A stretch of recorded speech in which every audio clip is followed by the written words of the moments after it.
Welcome to my channel Hema హంగామా. నేను మీ హేమ. అందరు ఎలా ఉన్నారు? బాగున్నారు కదా? నేను కూడా చాలా చాలా బాగున్నాను. మరి ఇవాళ మన హేమ హంగామాలో అప్డేట్ ఏంటో తెలుసా? అండ్ సమంత చూసుకుంటే కాస్త కెరియర్ పరంగా గ్యాప్ ఇచ్చుకుంటూ ఒక్కొక్క సినిమాని ఆలోచించి ఆచి తూచి మరి సినిమా చెయ్యాలా వద్దా అని ఆవిడ ఆలోచించి మరి డిసిషన్స్ తీసుకుంటుంది. మనం లాస్ట్ నుంచి చూసుకుంటే కనుక కాస్త బ్రేక్ తీసుకుంది ఖుషి సినిమా తర్వాత. మయోసిటిస్ డిసీజ్ తో బాధపడుతూ సో కొంచెం బ్రేక్ కావాలని ఒక 1 year బ్రేక్ తీసుకుంది ఆవిడ. ఆ తర్వాత సెటెడెల్ అనే వెబ్ సిరీస్, హిందీలో వెబ్ సిరీస్ తోటి మళ్ళా బ్యాక్ టు ఫామ్ అని చెప్పేసి వచ్చారు. ఆ తర్వాత తెలుగులో సినిమాలు అంటే ప్రతిదీ కూడా ఏది యాక్సెప్ట్ చేయట్లేదు అనమాట. తన దగ్గరికి కథలు వచ్చినా అందులో స్కోపు, పర్ఫార్మెన్స్ అన్ని ఉంటే తప్ప తను యాక్సెప్ట్ చేయట్లేదు అనమాట. సో అంటే ఒక రకంగా ఈ పాత మన హీరోయిన్స్ అందరూ కూడా మన రీసెంట్ గా సెన్సేషన్ ఇచ్చినటువంటి త్రిషాని ఇన్స్పిరేషన్ గా తీసుకుంటున్నారు.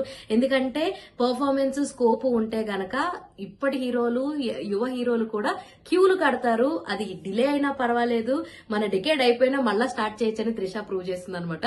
సో అలా తనని ఇన్స్పిరేషన్ గా తీసుకుని సమంత కూడా ఆచి తూచి అడుగులేస్తుంది. అండ్ ఇంకొక విషయం ఏంటంటే షారుఖ్ ఖాన్ గారితో కూడా ఒక సినిమా వస్తుంది అండ్ దాంట్లో సమంతనే ఫిక్స్ అని చెప్పేసి అక్కడ అక్కడ మీడియాలో వార్తలు అయితే వచ్చినాయి కానీ ఇంకా కన్ఫర్మ్ అయితే కాలేదు. అండ్ అసలు మ్యాటర్ ఏంటంటే మన విజయ్ ఉన్నారు కదా, సో విజయ్ గారి మూవీ అంటే తలపతి విజయ్ గారు ఆఫ్టర్ దిస్ మూవీ ఒక్క మూవీ చేసిన తర్వాత ఇంకా పాలిటిక్స్ లోకి వెళ్ళిపోదామని ఫిక్స్ అయిపోయారనమాట. సో ఆ మూవీ కోసం సమంతానే తీసుకుంటారు అని చెప్పి వార్తలైతే వచ్చినాయి.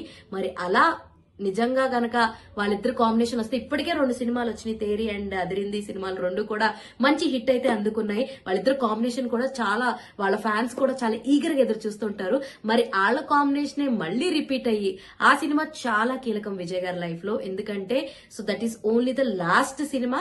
అది చేసిన తర్వాత ఆయన ఇంకా సినిమాలు చెయ్యరు, డైరెక్ట్ పాలిటిక్స్ లోకి వెళ్ళిపోతారు అనమాట. సో ఆ సినిమా కనుక నిజంగా సమంత గారు కలిసి వీళ్ళిద్దరి కాంబినేషన్ రిపీట్ అయితే మాత్రం ఫ్యాన్స్ పండగ చేసుకుంటారు. మరి ఇలాంటి ఇంట్రెస్టింగ్ అప్డేట్స్ కోసం ప్లీజ్ డూ ఫాలో హేమ హంగామా.